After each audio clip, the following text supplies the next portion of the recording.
Ялтызай спорт үзәгендә кыш көне генә түгел, көз айларында да чаңгыда шуалар 28-29 августта чаңгышы спортчылар арасында Татарстан җәйге беренчелеге узды.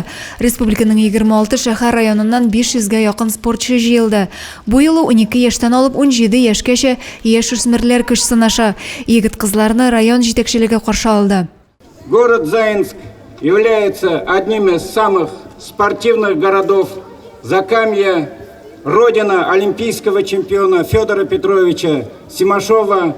Успешно работают 4 детско-юношеские спортивные школы, где развивается 18 видов спорта.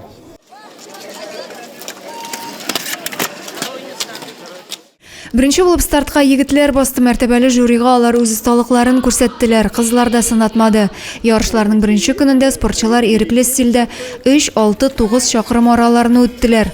Спорт арасында җиңү яулау яшь спортчыларга җыелма командага эләгү өчен зур мөмкинлек бирә. Зәйнең Федор Симашов исемендәге спорт мәктәбендә шөгыльләнүчеләр дә яхшы әзерлек белән килгән.